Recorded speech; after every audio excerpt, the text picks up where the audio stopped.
কার আইন চলবে? না কারো বাবার আইন চলবে? কার? আল্লাহ রাব্বুল আলামিনের।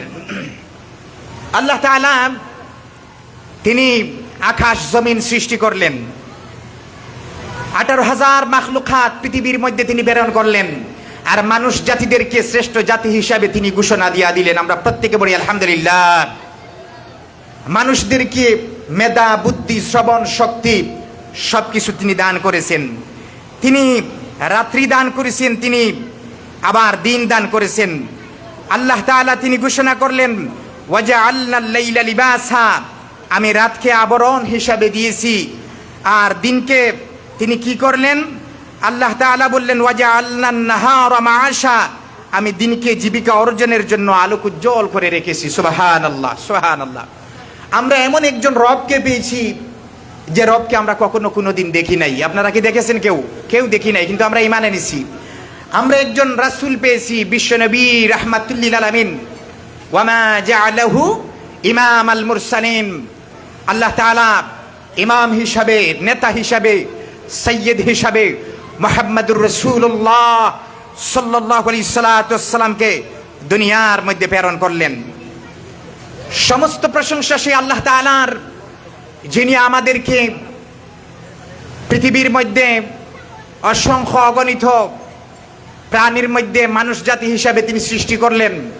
বিভিন্ন ধর্ম থাকতেও তিনি শ্রেষ্ঠ একটা ধর্ম, ইন্নাদ-দীন ইনদাল্লাহিল ইসলাম, আল্লাহর মনোনীত ধর্মের মধ্যে আমাদেরকে প্রেরণ করলেন। তিনি বললেন ওয়ারাদিতু লাকুমুল ইসলাম দীনা, আমি খুশি হয়ে ইসলাম দান করেছি। আমরা প্রত্যেকে পড়ি আলহামদুলিল্লাহ। আল্লাহ তাআলা তিনি যদি চাইতেন অন্য মাখলুকাতের মধ্যে আমাদেরকে সৃষ্টি করতে পারতেন। তিনি যদি চাইতেন অন্য কোন নবীর উম্মত হিসাবে আপনাকে আমাকে দুনিয়ার মধ্যে প্রেরণ করতে পারতেন। জুড়ে বলেন ঠিক কিনা? একটা শ্রেষ্ঠ দিন দান করলেন। ওয়া নাশারা বিহি আফদালাদ-দ্বীন, হাবিব আপনাকে আমি শ্রেষ্ঠ দিন দান করেছি। ওয়া জাআলাহু ইমামাল মুরসালিন, আমি অসংখ্য অগণিত নবী রাসূল থাকতে আপনাকে শ্রেষ্ঠ নবী হিসাবে, সাইয়্যিদ হিসাবে, নেতা হিসাবে দুনিয়ার মধ্যে প্রেরণ করেছি। আর শুধু শ্রেষ্ঠ দিন, শ্রেষ্ঠ ধর্ম দিয়ে আপনাকে শ্রেষ্ঠ নবী হিসাবে প্রেরণ করি নাই। আল্লাহ তাআলা তিনি ঘোষণা করলেন ওয়া আনজালা মাহুল কিতাবাল মুবিন, আপনাকে আমি শ্রেষ্ঠ কিতাব দ্বারা দুনিয়ার মধ্যে প্রেরণ করেছি। একটা শ্রেষ্ঠ কিতাব পেয়েছি আমরা, সেই কিতাবটার নাম হলো আল কোরআন। কিতাবটার নাম কি? আল কোরআন। আমাদের প্রত্যেকের বাড়িতে আছে সেই কোরআনটা। এটা লৌহে মাহফুজে সংরক্ষিত ছিল, সুরক্ষিত আসনে। সেই কোরআনের বাণীটুকু হচ্ছে কার বাণী? আল্লাহ তাআলার বাণী। সেই কোরআনের ভিতরে মানুষের রান্নাঘর থেকে রাষ্ট্র পরিচালনা পর্যন্ত এই পৃথিবীর মধ্যে যত সমস্যা আছে সমস্ত সমস্যার সমাধান আল্লাহ তাআলা সেই কোরআনের মধ্যে তিনি দান করলেন। যুগে যুগে তিনি নবী রাসূল প্রেরণ করলেন। এক একজন নবীকে এক একটা জাতির জন্য, এক একটা গোত্রের জন্য আল্লাহ তাআলা প্রেরণ করেছিলেন। হযরতে হুদ আলাইহিস সালাতু ওয়াস সালামকে তিনি আদ জাতির জন্য প্রেরণ করেছিলেন। হযরতে সালেহ আলাইহিস সালাতু ওয়াস সালামকে তিনি সামুদ জাতির জন্য প্রেরণ করেছিলেন। হযরতে মূসা এবং ঈসা আলাইহিস সালাতু ওয়াস সালামকে বনি ইসরাইলের জন্য তিনি প্রেরণ করলেন। হযরতে ইউসুফ আলাইহিস সালাতু ওয়াস সালামকে আল্লাহ তাআলা বনি কিপ্তির জন্য প্রেরণ করলেন। সেই নবীগণ রাসূলগণ তাদের সম্প্রদায়ের কাছে বলেছিলেন ইয়া কওমি ইবুদুল্লাহা মা লাকুম মিন ইলাহিন গায়রুহু, হে আমার জাতি তোমরা একমাত্র আল্লাহ তাআলার ইবাদত করো, তিনি ছাড়া তোমাদের আর কোনো রব নাই। আমাদের রব একজন, তিনি কে? আল্লাহ। আর আমাদের পরিচয় কি? আমরা হচ্ছি তার গোলাম, আর তিনি হচ্ছেন আমাদের মালিক। মালিকের কথা মতো গোলামগুলা চলতেই হয়। জুড়ে বলেন ঠিক কিনা? আমাদের মালিক যা আদেশ করবেন, গোলামের কথা হলো সেই মালিকের কথা মতো চলা। মুহাম্মদুর রাসূলুল্লাহ সাল্লাল্লাহু আলাইহি ওয়াসাল্লামকে কোনো গোত্রের জন্য, কোনো সম্প্রদায়ের জন্য তিনি প্রেরণ করেন নাই। মুহাম্মদ সাল্লাল্লাহু আলাইহি ওয়াসাল্লাম বললেন হিয়া আইয়ুহান নাস, হে দুনিয়ার মানুষ সকল, উবুদু রাব্বাকুম, তোমরা তোমাদের রবের ইবাদত করো। কথাটা কার? আল্লাহর। আর প্রচার করলেন মুহাম্মদুর রাসূলুল্লাহ সাল্লাল্লাহু আলাইহি ওয়াসাল্লাম। সেই মুহাম্মদ সাল্লাল্লাহু আলাইহি ওয়াসাল্লাম এই রবিউল আউয়াল মাসে তিনি পৃথিবীর মধ্যে এসেছিলেন। আমরা একজন রাসূল পেয়েছি যখন পৃথিবীটা জুলমাত অন্ধকারে ভরা ছিল, নিমজ্জিত ছিল, তখন নূর হিসাবে, আলো হিসাবে এই দরার মধ্যে মা আমেনার কুলে মুহাম্মদুর রাসূলুল্লাহ সাল্লাল্লাহু আলাইহি সাল্লামকে আল্লাহ তাআলা পাঠিয়ে দিলেন। তোরা দেখে যায় আমেনা মায়ের কুলে, দুলে পূর্ণিমারি শ্বেতা চাঁদ দুলে, তোরা দেখে যা আমেনা মায়ের কুলে। মা আমেনার কুলে এই রবিউল আউয়াল মাসে দুই জাহানের সরদার সৈয়দুল মুরসালিন খাতামুন নবিয়্যিন মুহাম্মদুর রাসূলুল্লাহ সাল্লাল্লাহু আলাইহি সাল্লাম কে আল্লাহ তাআলা পাঠিয়েছিলেন। যেই বৎসর ছিল আমুল ফিল, অর্থাৎ হস্তি বাহিনীর বৎসর। হস্তি বাহিনীর কিতাবের মধ্যে এসেছে 50 অথবা 55 দিন পর আমেনার কুলে কোল আলোকিত করে মুহাম্মদুর রাসূলুল্লাহ সাল্লাল্লাহু আলাইহি সাল্লামকে আল্লাহ তাআলা প্রেরণ করেছিলেন, পাঠিয়েছিলেন। সেই আমুল ফিল হলো আব্রাহা বাদশাহ, সে সম্রাট নাজ্জাশী হাবশির পক্ষ থেকে, সে ইয়েমেনের গভর্নর ছিল। যখন দেখলাম আরববাসী কাবা করে হজ পালন করছে, তার মাথাটা কাজ করে নাই। আব্রাহা সে নিজে একটা গির্জা সে স্থাপন করলো। সানায় যখন সে একটা গির্জা স্থাপন করলো, দেখতে পেল আরবের মধ্যে বিভিন্ন দেশ থেকে মানুষগুলো আসতেছে হজ্জের মধ্যে। আব্রাহা সেই সানায় একটা গির্জা যখন স্থাপন করলো, তখন খবর পেল সেই কিনানার লোকজন যে আব্রাহা একটা গির্জা স্থাপন করেছে আর আরব দেশের মানুষদেরকে আহ্বান করেছে যে তোমরা খানে কাবা ছেড়ে এই গির্জার মধ্যে এসে তোমরা হজ পালন করবে। জুড়ে বলেন নাউজুবিল্লাহ। সেই আব্রাহা যখন দেখলো বনু কিনানার মানুষগুলা তার গির্জাগুলা ধ্বংস করে ফেলল, মলমূত্র ত্যাগ করল, আব্রাহা খানে কাবা ধ্বংস করার জন্য 60,000 সৈন্য নিয়ে সে একটা দলবল নিয়ে মক্কার দিকে যখন অগ্রসর হলো, সাথে ছিল 60,000 সৈন্য এবং 13টি হাতি ছিল। সে যে হাতির মধ্যে ছিল, হাতিটা ছিল অনেক শক্তিশালী। আব্রাহা অগ্রসর হলো, মাগাম্মাক নামক স্থানে যখন পৌঁছল, সেখানে সৈন্যদের আক্রমণের জন্য প্রস্তুত করল। আব্রাহা যখন মুজদালিফা মিনার মধ্যবর্তী স্থানে ওয়াদিয়ে মুহাসসারার কাছে যখন আসলো, তখন দেখলো সে যে হাতির মধ্যে ছিল, হাতিটার সামনের দিকে অগ্রসর হচ্ছে না। হাতিকে যখন আঘাত করে ডানে যায়, বামে যায়, পিছনে যায়, কিন্তু খানে কাবার দিকে হাতিটার কখনো অগ্রসর হয় না। আল্লাহর ঘর ভাঙার জন্য এত বড় সাহস তার ছিল। আপনি যদি ইতিহাস পড়েন দেখবেন, পৃথিবী সৃষ্টির লগ্ন থেকে এখন পর্যন্ত, এমনকি কিয়ামত অবধি পর্যন্ত কিন্তু স্বৈরাচার শাসকগুলা, কিছু ক্ষমতাধর শক্তিগুলা থাকবে, তারা সব সময় আল্লাহ তাআলার দিনের বিপক্ষে সব সময় অগ্রসর ভূমিকা রাখবে। যদি বলেন ঠিক না?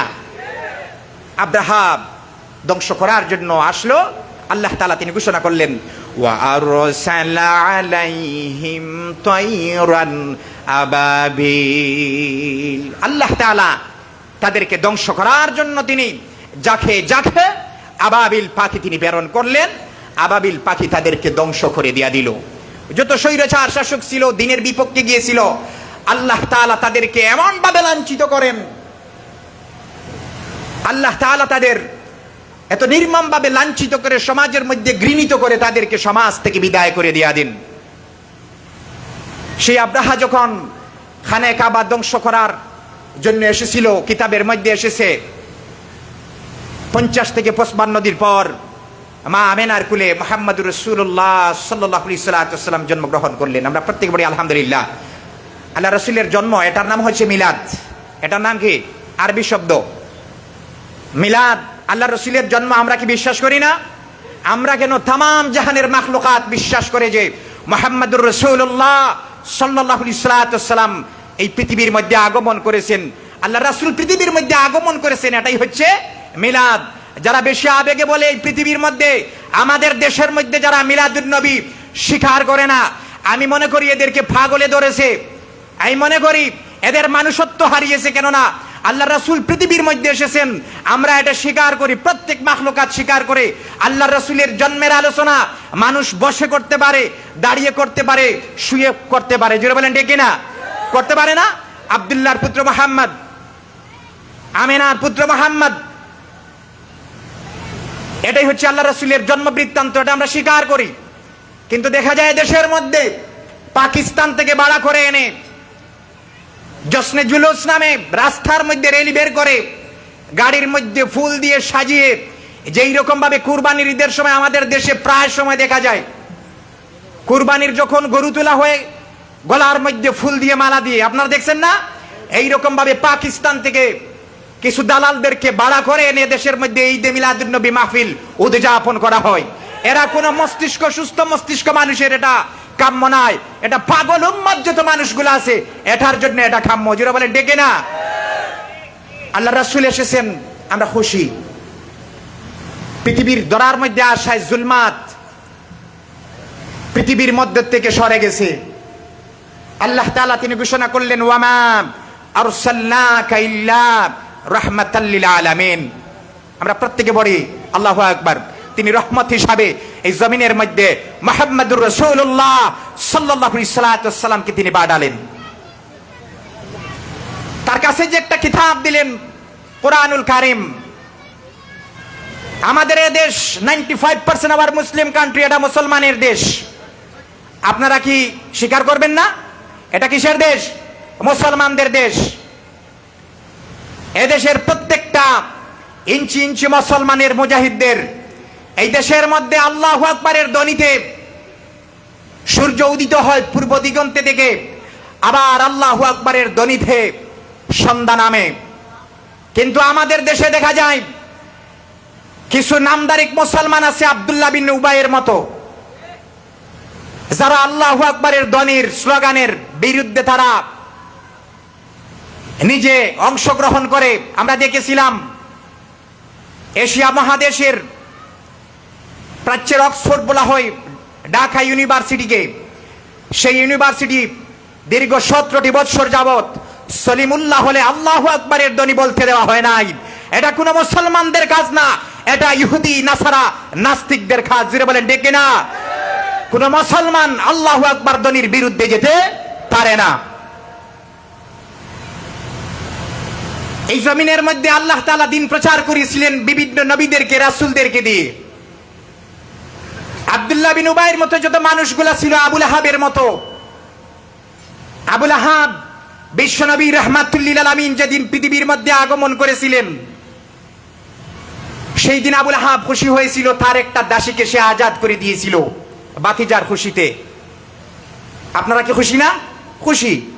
আবু তালিব আল্লাহ রাসূলের চাচা, বিশ্বনবী রাহমাতুল লিল আলামিনের যখন তিনি আগমন করলেন, একটা দাসী গিয়ে বলল, হে আবু তালিব, মা আমিনার কুলে একজন শিশু এসেছেন, এতিম নবী মুহাম্মদ। তখন তিনি ছিলেন মুহাম্মদ সাল্লাল্লাহু আলাইহি সাল্লাতু ওয়াসসালাম।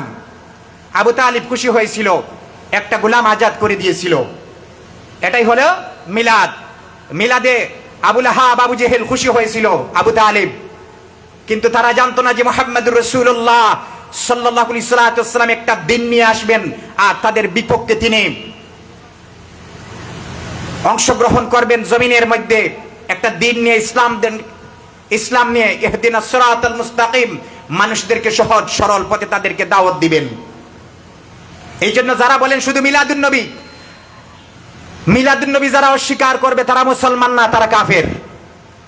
আর যারা মিলাদুন নবী স্বীকার করবে, সিরাতুন নবী অস্বীকার করবে, তারাও মুসলমান না, কাফের। মিলাদুন নবী যার, সিরাতুন নবীও তার। জোরে বলেন ঠিক কিনা? শুধু আমি ঠিক বললে আপনারা ঠিক বলবেন না, যেটা সত্য সেটা বলবেন দাঁড়িয়ে, এটা সত্য। কেননা এদেশের মধ্যে দেখা যায় কিছু মানুষ অন্ধভাবে তাদের পীরদেরকে পূজা করে, অন্ধভাবে তাদের বড় বড় আকাবিরদেরকে তারা মান্য করে। মনে রাখবেন, মুসলমান বাপদাদার ধর্ম ইসলাম না। আল্লাহ যা বলেছেন, নবী রাসূল যা বলেছেন, এটাই হচ্ছে ইসলাম। দেখা যায় দেশের মধ্যে কিছু অন্ধভক্ত মানুষগুলো আছে, বাবা গায়েবের খবর জানেন, তার বাবা গায়েবের খবর জানেন, এইরকম ভাবে মানুষদের কাছে প্রচার করছে। হুজুগে বাঙালি মানুষগুলাও তা স্বীকার করে নিচ্ছে। গায়েবের খবর একজন জানেন, তিনি কে? সেটা রাসূলে জানেন না, কিন্তু আল্লাহ রাসূলকে যা জানিয়েছিলেন তিনি তা জানেন। এই জন্য আবেগে আপনারা ঠিক বলবেন না, বুঝে শুনে বলবেন। বলতেছিলাম মিলাদ, মিলাদ যে অস্বীকার করবে সে মুসলমান না, সে কাফের। আবার যে সিরাত স্বীকার করবে না সেও মুসলমান না, সে কাফের। কেননা মিলাদে খুশি হয়েছিল আবু তালিব, কিন্তু সিরাত সে মানে নাই। কেননা সিরাত মানলে নামাজ পড়তে হয়, সিরাত মানলে হজ করতে হয় যদি সামর্থ্য থাকে, সিরাত মানলে আল্লাহ রাসূলের সুন্নাহ পালন করতে হয়, সিরাত মানলে রাসূল যেভাবে হালাল তরিকায় ব্যবসা করেছেন সেইভাবে ব্যবসা করতে হয়। সিরাত যদি মানা লাগে, আল্লাহ রাসূল ঘুষের বিরুদ্ধে তিনি বলেছেন সের বিরুদ্ধে চলতে হয়। সিরাত মানলে দেখা যায় ব্যবসায়ের মধ্যে সিন্ডিকেট করা যায় না, দুর্নীতি করা যায় না, মানুষদের উপর জুলুম করা যায় না, অত্যাচার করা যায় না, আয়না ঘর বানিয়ে নিরপরাধ মানুষদেরকে বছরের পর বছর রাখা যায় না। এই সিরাত হলো আল্লাহ রাসূল কিভাবে তিনি পৃথিবীর মধ্যে চলেছিলেন, সেটা হচ্ছে সিরাত। একগুলো মানুষ এই পৃথিবীর মধ্যে আছে, আমাদের দেশের মধ্যে আছে, সিরাত গ্রহণ করে না, মিলাদ গ্রহণ করে। বুঝতে হবে ওদের শরীরের মধ্যে আবু তালিবের, আবু লাহাবের রক্ত আছে। আমরা মিলাদও মানি, সিরাতও মানি। কেননা আবু তালিব দেখলো সিরাত মানলে নামাজ পড়া লাগবে, সিরাত মানলে ইসলামের মধ্যে প্রবেশ করা লাগবে। জাবালে আবু কুবাইস একটা পাহাড়, সেই পাহাড়ের কাছে যখন মুহাম্মদুর রাসূলুল্লাহ সাল্লাল্লাহু আলাইহি ওয়াসাল্লাম আগমন করলেন, আশেপাশের মানুষদেরকে বললেন, তোমাদেরকে সতর্ক বার্তার জন্য আমি আব্দুল্লাহর পুত্র মুহাম্মদ এসেছি। আল্লাহ রাসূল জন্ম থেকেও নবী ছিলেন, কিন্তু নবুয়তের পর ঘোষণা করা হয়েছিল তিনি মুহাম্মদুর রাসূলুল্লাহ সাল্লাল্লাহু আলাইহি ওয়াসাল্লাম। 40 বছর তাকে নবী হিসেবে ঘোষণা করা হয় নাই। মুহাম্মদুর রাসূলুল্লাহ সাল্লাল্লাহু আলাইহি ওয়াসাল্লাম তার যে জীবনী, সেটা আবু লাহাব কখনো মেনে নেয়নি। জাবালে আবু কুবাইসে যখন মুহাম্মদ সাল্লাল্লাহু আলাইহি ওয়াসাল্লাম বললেন, হে সম্প্রদায়ের মানুষগুলো শুনে রাখো, আমি যদি বলি এই জাবাল, এই পাহাড়ের পাদদেশে যদি তোমাদের শত্রু বাহিনী তোমাদেরকে ধ্বংস করার জন্য ওঁত পেতে বসে আছে, তুমি কি বিশ্বাস করবা? তারা বলল, হে আব্দুল্লাহ বিন মুহাম্মদ, অবশ্যই অবশ্যই আমরা বিশ্বাস করব। কেননা আপনি হচ্ছেন মুহাম্মদ, আপনি হচ্ছেন আলামিন, আপনি মুহাম্মদ কখনো মিথ্যা কথা বলতে পারেন না। এই জন্য আপনি, আমি মুসলমান, মুহাম্মদ সাল্লাল্লাহু আলাইহি ওয়াসাল্লামের উম্মত, আপনি আমি কখনো মিথ্যা কথা বলতে পারবো না। এটা হচ্ছে আল্লাহ রাসূলের সিরাত, অনুসরণ করতে হবে। মিলাদ অনুকরণীয় আর সিরাত হচ্ছে অনুসরণীয়। মুহাম্মদ সাল্লাল্লাহু আলাইহি ওয়াসাল্লাম তখন বললেন, আমি তোমাদেরকে একটা দিনের জন্য দাওয়াত দিচ্ছি, তোমরা তো আমাকে সত্যের উপর মেনে নিয়েছো। আমি যদি বলি জাবালে আবু কুবাইসের পাদদেশে শত্রু আছে, তোমরা বিশ্বাস করো, তাহলে পড়ে নাও লা ইলাহা ইল্লাল্লাহু মুহাম্মাদুর রাসূলুল্লাহ। আবু লাহাব পিছন থেকে বলল, তাব্বাল্লাকা আলিহাজা জামাতানি, হে মুহাম্মদ, তুমি কোন দিন নিয়ে এসেছো? এটা কখনো আমরা মেনে নিতে পারি না। সে মেনে নিয়েছিল আল্লাহ রাসূলের জন্ম, সে মেনে নেয়নি আল্লাহ রাসূলের সিরাত। এই জন্য সিরাতও মানতে হবে, মিলাদও মানতে হবে। মুহাম্মদুর রাসূলুল্লাহ সাল্লাল্লাহু আলাইহি ওয়াসাল্লামকে হযরতে কাতাদা আনসারী জিজ্ঞেস করলেন, ইয়া রাসূলুল্লাহ, হে ইয়া হাবিবাল্লাহ, আপনি তো সোমবার দিন রোজা রাখেন, কেন গো নবী? মুহাম্মদ সাল্লাল্লাহু আলাইহি ওয়াসাল্লাম বললেন, আবু কাতাদা আনসারী রে, সোমবারের দিন আমি পৃথিবীর মধ্যে জন্মগ্রহণ করেছিলাম, আল্লাহ তাআলা এই দিনের মধ্যে আমাকে পৃথিবীর মধ্যে পাঠিয়েছিলেন, এর শুকর আদায় স্বরূপ আমি রোজা রাখি। এই জন্য যারা ভাড়া করে দালালদেরকে এনে, তারা তো পারতো পাকিস্তানে মিলাদুন্নবী পালন করতে, পারতো না? তারা পারতো মক্কা মদিনায় গিয়ে পালন করতে, কিন্তু বাংলাদেশের মধ্যে আসে, দেশে যে কিছু হুজুগে মুসলমানগুলো আছে, এলা ইসলামদের গোড়ার থেকে ইসলামদেরকে তারা ধ্বংস করে ফেলছে। কোন কাফের মুশরিক ইসলামদেরকে ততটুকু ক্ষতি করে নাই যতটুকু মুনাফিকরা ইসলামের ক্ষতি করে। আপনার যদি রাসূলের প্রতি এত মায়া, এত মহব্বত হয়, আজকের থেকে মিথ্যা কথা ছেড়ে দেন। পারবেন না? কথা বলেন, পারবেন না? হারাম উপায়ে যে উপার্জন করেন এটা ছেড়ে দেন। আল্লাহর রাসূল কাতাদাকে বললেন, হযরতে কাতাদাকে, কাতাদা, আমি খুশি হয়ে রোজা রাখি প্রতি সোমবারে, আপনিও আল্লাহ রসুলের জন্মে খুশি, আপনি প্রতি সোমবারে আজকের থেকে রোজা রেখে দেন। মাসে কটা হবে? কটা সপ্তাহ পাই আমরা? 4টা সপ্তাহ পাই, 4টা রেখে দেন। আবু কাতাদাকে বললেন আল্লাহ রসুল, কাতাদা শুধু জন্মগ্রহণের জন্য নয়, আল্লাহ তাআলা আমার উপর প্রথম ওহী অবতীর্ণ করেছিলেন এই সোমবারে। আমরা প্রত্যেকে বলি আলহামদুলিল্লাহ। এই জন্য আমি এই দিনে রোজা রাখি। এই জন্য যাদের রাসূলের প্রেম বেশি আবেগ দিয়ে শিরিকের মধ্যে কিন্তু আপনারা দাবিত হবেন না। বাবা কি বললেন, চাচা কি বললেন, মুর্শিদ কি বললেন, পীর সাহেব কি বললেন, সেটা ইসলাম না। কোরআন কি বলেছে, আল্লাহ কি বললেন, সেটা চর্চা করুন, ইসলামের দিকে ফিরে আসুন। কারণ আল্লাহ তাআলা বলেন, ফাদখুলি ফি ইবাদি ওয়াদখুলি জান্নাতি, আমার বান্দাদের যখন অন্তর্ভুক্ত হয়ে যায় মানুষগুলা, আমি জান্নাতের জন্য তাদেরকে দাওয়াত দেই, আর আমি বলি ওয়াদখুলি জান্নাতি, আমার জান্নাতের মধ্যে তোমরা প্রবেশ করো। এই জমিনের মধ্যে যেদিন আবুল আহাব বলেছিল তাব্বাল্লাকা আলিহাযা জামাতান, হে মুহাম্মদ, দিন প্রচার করতে বাধা দিয়েছিল। আমরা দেখলাম দীর্ঘ 17টি বৎসর যাবত এইরকম ভাবে জনসমাগম করে সিরাতুন নবীর মাহফিল হোক আর কোরআনের তাফসির হোক, এই বাংলাদেশের 18 কোটি মানুষ কখনো করতে পারেনি। আর যারা করার জন্য অংশগ্রহণ করেছিল, দেখা যায় প্রশাসন থেকে 144 ধারা পর্যন্ত জারি হয়েছিল।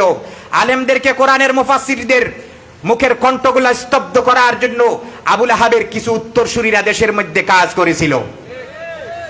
যেই রকম ভাবে দিন প্রচার করতে দেয়নি আবুল আহাব, এইরকম ভাবে আমি মনে করি, আমি আমার ছোট্ট ক্ষুদ্র জ্ঞান দিয়ে বাংলাদেশের প্রত্যেকটা গ্রামে গ্রামে এক একটা আবুল আহাব, আবু জাহেলের উত্তরসূরি ছিল। একটা গ্রামে যদি তাফসির মাহফিলের আয়োজন করা হতো, দেখা যায় সেও টুপি পরতো, নামাজ পড়তো, কিন্তু এই টুপিওয়ালা, এই দাড়িওয়ালা, এই নামদারি মুসলমানগুলা সর্বপ্রথম কোরআনের মাহফিলে বাধা প্রদান করতো। জুড়ে বলেন ডেকে না? অনেক এলাকার মধ্যে কোরআনের তাফসির করতে দেওয়া হয় নাই। কোরআনের সাথে কারো বিপক্ষ আছে? আপনাদের কোনো বিরোধ আছে? আমাদের কোরআন আমাদেরকে সংশোধন করবে। আমাদের চলাচরিত্র, আমরা তো মানুষ, ভুলের ঊর্ধ্বে নই, কিন্তু আমরা কোরআন কখনো সংশোধন করতে পারবো না। কি পারবো? কোরআন আমাদেরকে সংশোধন করবে। এই জন্য যারা কোরআনের মাহফিলে যারা বাধা প্রদান করে, ওরা তাদের নিষিদ্ধ পল্লীতে জন্ম হয়েছে, অবৈধ পিতার সন্তান, ওই আবুল আহাবের উত্তরসূরিগুলা। কোরআন যদি কোনো কথা আপনার আমার বিরুদ্ধে যায়, আমাদের কাজ হলো আমরা শুধরানো। এই জন্য গোলাপগঞ্জের মুসলমান, আমাদের প্রাণ চলে যাবে, কিন্তু আমরা কোরআনের বিপক্ষে কখনো দাঁড়াতে পারবো না। আমাদের জান মাল কুরবান হোক, আমরা রাসূলের প্রেমে আমাদের জান মাল সবকিছু উদার করে ভালোবাসা হিসেবে দিয়ে দিব। কেননা আমাদের অন্তরের মধ্যে নবী রাসূলের ভালোবাসা সীসা ঢালাই করা আছে। দেখবেন আবার রাসূল প্রেম নামাজ পড়ে না। এমনকি স্বৈরা শাসক যারা বর্তমান সময়ের, আপনি যদি পৃথিবীর শীর্ষলগ্ন থেকে যদি আপনি আসেন, দেখেন যখন মূসা আলাইহিস সালাতু ওয়াস সালাম ছিলেন, পৃথিবীর মধ্যে দাওয়াত দিয়েছিলেন লা ইলাহা ইল্লাল্লাহ, তখন দেখা যায় নমরুদের তপ্ত তাউস ভেঙে চুরমার হয়েছিল। যখন মূসা আলাইহিস সালাতু ওয়াস সালাম সেই দিনের দাওয়াত দিয়েছিলেন, ফেরাউনের তপ্ত তাউস ভেঙে চুরমার হয়েছিল। যখন দিনের দাওয়াত দিয়েছিলেন মুহাম্মদুর রাসূলুল্লাহ সাল্লাল্লাহু আলাইহি ওয়াসাল্লাম, আবু জেহেল, উতবা, শায়বা তারা কখনো সহ্য করতে পারেনি। বর্তমান সময়ে যারা কোরআন দিয়ে, হাদিস দিয়ে দেশের মধ্যে বিভিন্ন পৃথিবীর অঞ্চলের মধ্যে কোরআন দিয়ে যারা মানুষদের কাছে দিনের দাওয়াত পৌঁছায়, দেখা যায় আবু জেহেল, আবুল আহাব, ফেরাউন, নমরুদের মতো এগ্রো মানুষ আছে, তাদেরও বিরুদ্ধে অবতারণ করে। যে এইরকম ভাবে ফেরাউন মূসা আলাইহিস সালাতু ওয়াস সালামের বিপক্ষে ছিল, নমরুদের বিপক্ষে ছিল। মূসা আলাইহিস সালাতু ওয়াস সালামের বিপক্ষে ছিল নমরুদ, মুহাম্মদ সাল্লাল্লাহু আলাইহি ওয়াসাল্লামের বিপক্ষে ছিল আবু জেহেল, আবুল আহাব। সেই নবী রাসূলদের কি চরিত্রের মধ্যে কোনো সমস্যা ছিল? কথা বলেন। একটাই সমস্যা, তারা চেয়েছিলেন আল্লাহর জমিনে আল্লাহর দিন প্রতিষ্ঠা করা। যেই রকম ভাবে নামাজ ফরজ, রোজা ফরজ, এই রকম ভাবে আল্লাহর জমিনে আল্লাহর দিন কায়েম করা ফরজ, আন্দোলন করা ফরজ।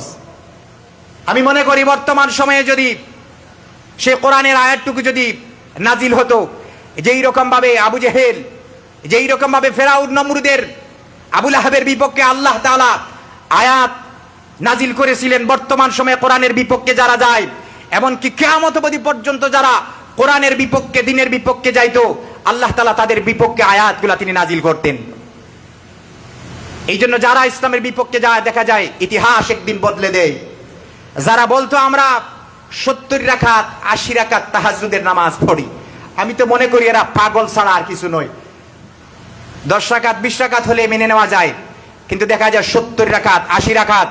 আমার এই সোনার টুকরো বাংলাদেশের মধ্যে কিছু দালাল, যারা আলেমদের কথা বললে আলেমদের বিপক্ষে কথা বলতো, যারা কথা বললেই মসজিদ মাদ্রাসার বিরুদ্ধে কথা বলতো, যারা হজ করতো, যারা টুপি পড়তো, 70 রাকাত 80 রাকাত তাহাজ্জুদের নামাজ পড়তো, দেখা যায় চুরের মতো, ডাকাতের মতো দেশ থেকে তারা এক সময় পালিয়েছে। এই জন্য ইতিহাস থেকে মুসলমান শিক্ষা নিতে হবে যে এইরকম ভাবে নমরুদকে, ফেরাউনকে, আবু জেহেল, আবু লাহাব, উতবা, সাহেবাকে আল্লাহ দুনিয়ার থেকে তিনি ধ্বংস করে দিয়েছিলেন। কিয়ামত অবধি পর্যন্ত যত মানুষগুলা ইসলামের বিপক্ষে যারা অবতরণ করবে, ইসলামের বিপক্ষে যারা অংশগ্রহণ করবে, আল্লাহ তাআলা তাদেরকে লাঞ্ছিত করে দুনিয়ার থেকে তাদেরকে বিদায় করে দেয়া দিবেন। দেখা যায় আমাদের এই সোনার টুকরো বাংলাদেশ 95% আওয়ার মুসলিম কান্ট্রি, মুসলমানের দেশ। সলিমুল্লাহ হলে আজান দেওয়া, অনুমোদন দেওয়া হয় নাই। আওয়ামী ধর্মের যত মানুষগুলা, তাদের ধর্মটাই আলাদা, তাদের আদর্শের সৈনিক তাদের বাবাগুলা। কোন মুসলমানদের আদর্শের সৈনিক কোন মানুষ, কোন নেতা আদর্শ হতে পারে না। আমাদের আদর্শ হচ্ছে মুহাম্মদুর রাসূলুল্লাহ সাল্লাল্লাহু আলাইহি ওয়াসাল্লাম। আল্লাহ তাআলা বললেন, লাকাদ কানা লাকুম ফি রাসূলিল্লাহি উসওয়াতুন হাসানা। আল্লাহ আদর্শের কথা বললেন মুহাম্মদুর রাসূলুল্লাহ সাল্লাল্লাহু আলাইহি ওয়াসাল্লামের। আর আপনি আদর্শ সৈনিক আপনার বাবার, কারো স্বামীর, কারো নেতার। যেইগুলা ইসলামের কথা বললে, ইসলামের বিপক্ষে কথা বলে, যারা প্রস্রাব করে পানি পর্যন্ত নেয় না, ফজরের নামাজ খোয়া রাখা তাও বলতে পারে না, ঈদের সময় আসলে বলা হয় ঈদুল আজহার জানাজার নামাজ। দেখছেন না ওই মানুষগুলা? ওরাই হচ্ছে নামদারি মুসলমানগুলা। আল্লাহ তাআলা কোরআনের মধ্যে তিনি সূরা অবতীর্ণ করলেন, সূরা মুমিনুন, মুমিনদের পক্ষে। আরেকটা সূরা তিনি নাজিল করলেন কাফিরদের, কুল ইয়া আইয়ুহাল কাফিরুন। আরেকটা সূরা তিনি নাজিল করলেন মুনাফিকদেরকে। এই জন্য কাফের মুশরিক যারা আছে, আমরা জানি তারা আমাদের প্রকাশ্য শত্রু দিনের ব্যাপারে, কিন্তু যত মুসলমানগুলা নামদারি আছে মুনাফিক, যেই রকম ভাবে আব্দুল্লাহ বিন উবাই ইবনে সুলুল পাঞ্জাবি পড়েছিল, মুখে দাড়ি ছিল, বিশ্বনবী রাহমাতুল লিল আলামিনের আল্লাহ রাসূলের পিছনে নামাজ পড়তো। আল্লাহ রাসূল যখন দ্বীনের দাওয়াত দিতেন, তখন তিনি সে আল্লাহ রাসূলের কোরআন তেলাওয়াত শুনতো, চোখ থেকে পানি পড়তো, নামাজ পড়তো, আল্লাহ রাসূলের সাথে জিয়াফতে যেত। আল্লাহ রাসূলের পিছনে নামাজ পড়ে সে দালালি করতো আবু জেহেলের। জুড়ে বলেন ঠিক না? এইরকম ভাবে সমাজে অনেক মানুষগুলো আছে নামাজ পড়ে, তার নামও আবার আব্দুল্লাহ, কারো নাম আব্দুর রহমান। এই দুটা নাম হাদিস শরীফের মধ্যে এসেছে, আল্লাহর কাছে খুবই প্রিয়। আপনার নাম আব্দুল্লাহ আব্দুর রহমান হলে হবে না। নামাজ পড়লেন ইমাম সাহেবের পিছনে, এলাকার মধ্যে কোরআনের তাফসির হয়, কোরআনের তাফসিরের বিপক্ষে আপনি অংশগ্রহণ করলেন, মনে হয় যেন আপনি আর আব্দুল্লাহ বিন উবাইয়ের সাথে কোনো তফাৎ নেই, সে আর আপনি সমান। ইসলাম বিদ্বেষী মানুষগুলা শুধু দেশের মধ্যে ছড়িয়ে ছিটিয়ে ছিল না, এদেশের বিভিন্ন মসজিদের মিম্বরেও তারা ছিল। যেটা বলেন ঠিক না? যারা চাকরি ঠিকানোর জন্য সুবিধাভোগী আলোচনা করে শুক্রবারে, এই কথাটুকু বললাম কেননা আপনারা বলবেন শুধু সাধারণ মানুষের বিপক্ষে কথা বললেন। আমিও তো টুপিওয়ালা, পাঞ্জাবিওয়ালা, ছোট্ট একজন মানুষ। অনেক স্বৈরাচারের দালালগুলা দেশের মধ্যে ছিল, কিছু কমিটির গোলামগুলা ছিল। কমিটিকে খুশি করার জন্য তারা মন যুক্তি, কিছু কিচ্ছা কাহিনীগুলা প্রতি শুক্রবারে জুমার খুতবায় তারা আলোচনা করত। আমরা দেখলাম এই মসজিদের নগরী ঢাকা, আমাদের দেশের প্রাণ কেন্দ্র বায়তুল মুকাররম মসজিদ, চিনেন না? হয়তো অনেকের যাওয়া হয় নাই, কিন্তু সেই মসজিদের নাম আমরা জানি। সেই মসজিদের মধ্যে দেখলাম গত 5 আগস্ট একজন খতিব সুরের মতো, ডাকাতের মতো তিনিও পালিয়ে গিয়েছিলেন। এই ক্ষুদ্র জ্ঞানে আমি চিন্তা করে পেলাম না, একজন খতিব যিনি উপমাহার জন্য যিনি প্রতি শুক্রবারে খুতবা দিতেন বায়তুল মুকাররম মসজিদে, তিনি কেন সুরের জন্য, সুরের মতো কেমন করে তিনি পালিয়ে গেলেন। এটা ইতিহাসের বিরল হিসাবে থাকবে যে রুহুল আমিন নামে একজন দালাল ছিল স্বৈরাচার শাসকের, যে না 5ই আগস্ট দেশ থেকে ডাকাতের মতো পালিয়ে গিয়েছিল। আজ 22 সেপ্টেম্বর, এই দুদিন আগে দেখলাম 20 সেপ্টেম্বর বায়তুল মুকাররমে আবার সে তাদের দলবল নিয়ে আবার সে এসেছিল, মসজিদের মধ্যে হামলা করেছিল সাধারণ মুসল্লিদের মাঝে। আমার মনে পড়ে ভারতের দিল্লি মসজিদের ইমাম আব্দুল্লাহ বুখারীর কথা। যখন ভারতের কলকাতার তাদের সর্বোচ্চ আদালত সুপ্রিম কোর্টে যখন রায় দেওয়া হলো, কোরআনের বিপক্ষে মামলা করা হলো, রায় হবে, দিল্লি মসজিদের খতিব তিনি ঘোষণা করলেন, ভারতের মতো একটা দেশে কোন জজের, কোন বিচারকের এমন কোন শক্তি নাই যে কোরআনের বিপক্ষে রায় দিবে। আব্দুল্লাহ বুখারী তার পায়ের নিচে সেই বিচারকের জিহ্বা রেখে টিনে ছেড়ে ফেলে দিবে। আমরা চাই সেই আব্দুল্লাহ বুখারীর মতো এই মসজিদের নগরী ঢাকা, মসজিদের নগরী আমাদের দেশ, প্রত্যেকটা মিম্বরে এক একজন খতিব আব্দুল্লাহ বুখারীর মতো, যেটা বলেন ঠিক কিনা? আর রুহুল আমিন মতো যত দালাল গুলা আছে আমরা চাই গা ধাক্কা দিয়ে মসজিদ থেকে বের করে দিতে তাদেরকে। শুধু মসজিদে দালাল গুলা এসেছিল তাই নয়, বিভিন্ন শিক্ষা প্রতিষ্ঠানেও তারা এসেছিল। দেখা যায় এশিয়া মহাদেশের অক্সফোর্ড বলা হয় ঢাকা ইউনিভার্সিটিকে। সেই ঢাকা ইউনিভার্সিটিদের মধ্যে গত রমজানুল মুবারকে দেখলাম আমরা ইফতার মাহফিলের বিরুদ্ধে কিছু শিক্ষকগুলা তারা বাধা প্রদান করলো। 95% মুসলিম কান্ট্রির দেশে ইফতার মাহফিল পর্যন্ত হতে দেওয়া হয় নাই। আপনারা দেখছেন না, না ভুলে গেছেন? মুসলমান সেটা মনে রাখতেই হবে। আমরা দেখলাম গত রমজানুল মুবারকে ঢাকা ইউনিভার্সিটির কলা ভবনে বটতলার মধ্যে কিছু হাফিজরা, ঢাকা বিশ্ববিদ্যালয়ের মেধাবী ছাত্রগুলা, তারা কোরআনুল কারীমের অনুষ্ঠানের যখন প্রোগ্রাম যখন শুরু করা হবে, কলা ভবনের প্রফেসর নাম তার আবুল বাসির, সে এর বিপক্ষে প্রতিবাদ করলো। কিসের বিপক্ষে? কোরআনের বিপক্ষে বলল ঢাকা বিশ্ববিদ্যালয়ের কলা ভবনে বটতলার মধ্যে কোনো কোরআনের আয়োজন হবে না। এইরকম ভাবে দেখলাম আমার দেশের বিভিন্ন শিক্ষা প্রতিষ্ঠানে কিছু দালাল গুলা ছিল আবু জেহেলের, আবুল আহাবের। ঢাকা বিশ্ববিদ্যালয়ের মতো শিক্ষা প্রতিষ্ঠানে মেয়েদেরকে পর্দা করে হিজাব পরে আসতে পর্যন্ত নিষিদ্ধ করে দিয়েছিল। আপনারা দেখেন নাই? আমার মনে হয় সেই শিক্ষকদেরকে ঢাকা বিশ্ববিদ্যালয়ে শিক্ষকতা না করে পতিতালয়ের দালালি করা উচিত। এমনকি শুধু ঢাকা ইউনিভার্সিটি নয়, গ্রামে গঞ্জে অনেক স্কুল মাদ্রাসার মধ্যে স্বৈর শাসকের যত ক্ষমতাধর যত শিক্ষকগুলা ছিল, ওদের আদর্শের মধ্যে কখনো রাসূলের আদর্শ পড়ে না, ওদের আদর্শের মধ্যে কখনো শিক্ষকের আদর্শ পড়ে না। সারাদিন আপনি সিরাত মাহফিল করলেন, কিন্তু আপনার রাসূলের জীবনী আপনি কখনো অনুসরণ করলেন না। এ কেমন কথা? বিভিন্ন শিক্ষা প্রতিষ্ঠানে দেখলাম পত্র পত্রিকার মাধ্যমে এমনকি নিজ চোখকে পর্যন্ত অন্যান্য শিক্ষকদেরকে কিছু কিছু শিক্ষকগুলা চাপ প্রদান করত। অনেক শিক্ষকগুলা ইসলামের বিপক্ষে গিয়েছিল, তাদের নিজের জোর জবরদস্তিগুলা তারা চালিয়েছিল। বর্তমান সময়ে দেখা যায় কিছু কিছু শিক্ষকদেরকে বাংলাদেশের প্রত্যেকটা অঞ্চলের শিক্ষা প্রতিষ্ঠান থেকে গাঁট ধাক্কা দিয়ে তাদেরকে বের করা দিয়ে হয়েছে। আমি মনে করি সেটা উচিত।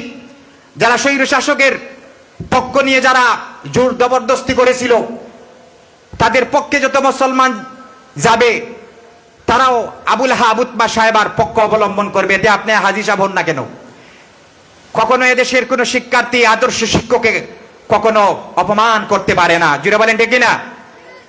এইরকম ভাবে মসজিদেও দালাল গুলা ছিল খতিব রুহুল আমিনের মতো। শিক্ষা প্রতিষ্ঠানেও কিছু দালাল ছিল। ঢাকা বিশ্ববিদ্যালয়ের কলা ভবনের ডিন অধ্যাপক আবুল বাসিরের মতো।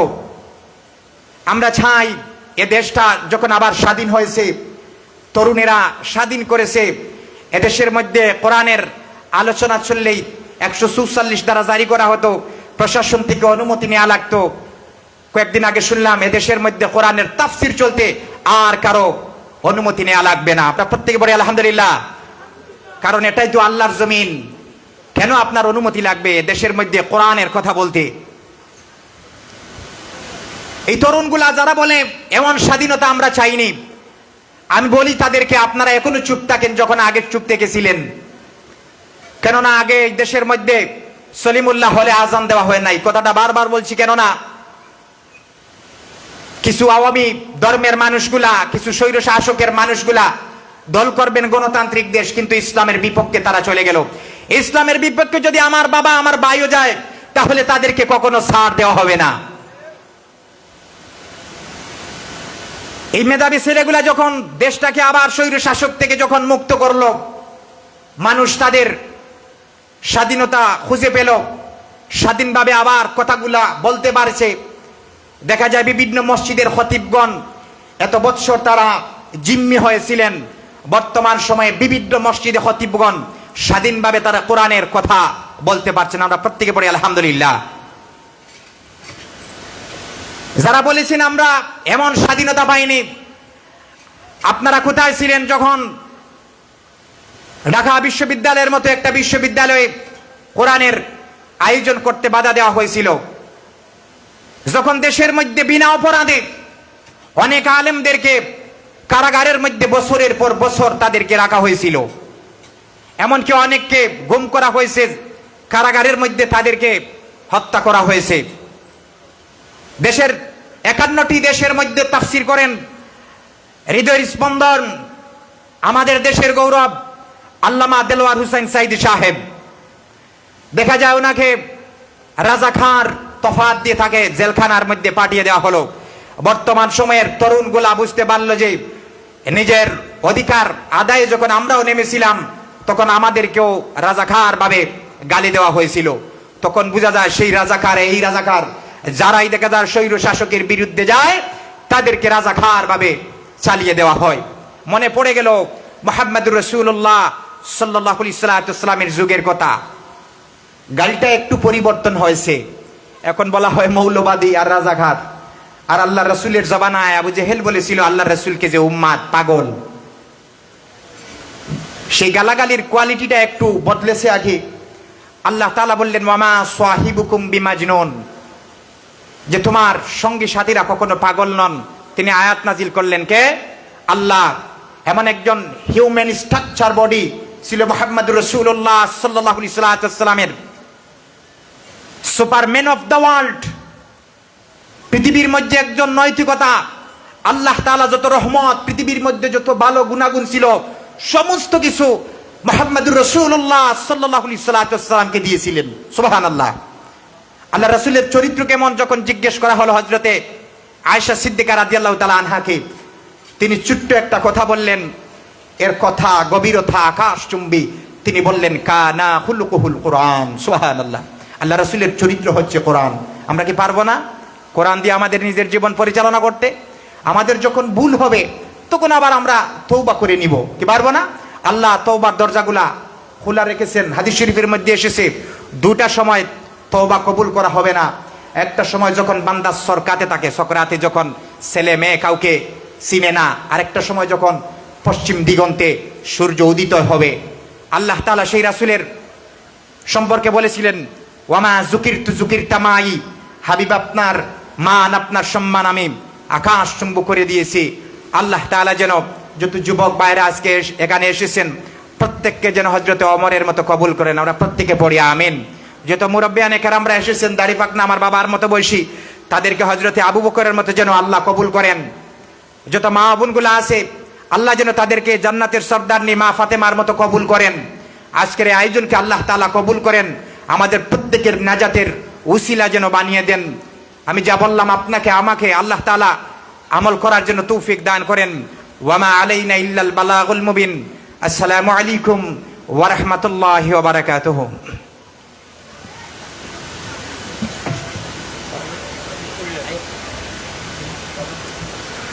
মারহাবা। আমাদের বিশেষ অতিথি মাওলানা আলী আহমদ সাহেবের গুরুত্বপূর্ণ নসিহত শুনছিলাম। এখন একটি হামদে রাসূল সাল্লাল্লাহু আলাইহি সাল্লামের নাতে রাসূল পরিবেশন করবে মাওলানা কামাল আহমদ। এটি ইসলামী সঙ্গীত পরিবেশন করবে আলী খান পরিষদের সাবেক সভাপতি মাওলানা কামাল আহমদ।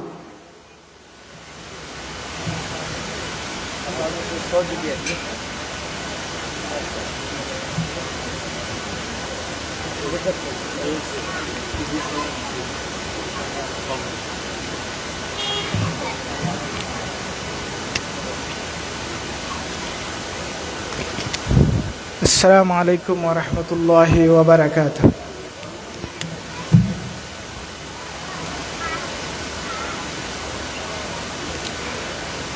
হাজারো ব্যথা বেদনার পরে ফিরে আসনি তুমি আপন ঘরে, দিনের আলো তুমি ছড়িয়ে দিতে চলে গেলে মদিনায় মক্কা ছেড়ে।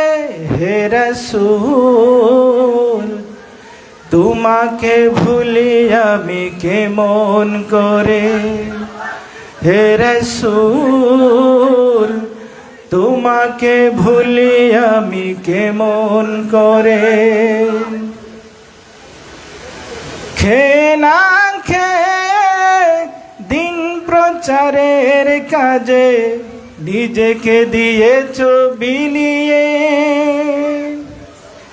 খেয়ে না খেয়ে দিন প্রচারের কাজে নিজেকে দিয়েছ বিলিয়ে।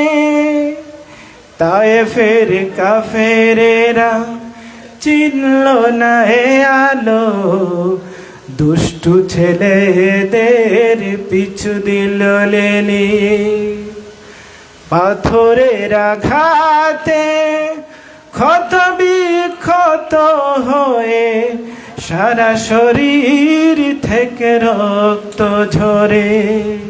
হে রাসূল তোমাকে ভুলি আমি কেমন করে, হে রাসূল তোমাকে ভুলি আমি কেমন করে। হেরার গুহায় তোমারি ধ্যান, আসমান থেকে নামে আল কোরআন। হেরার গুহায় তোমারি ধ্যান, আসমান থেকে নামে আল কোরআন। ভাঙল সবার ভুল তোমারি পরে, আসলো কোরআনের ছায়া।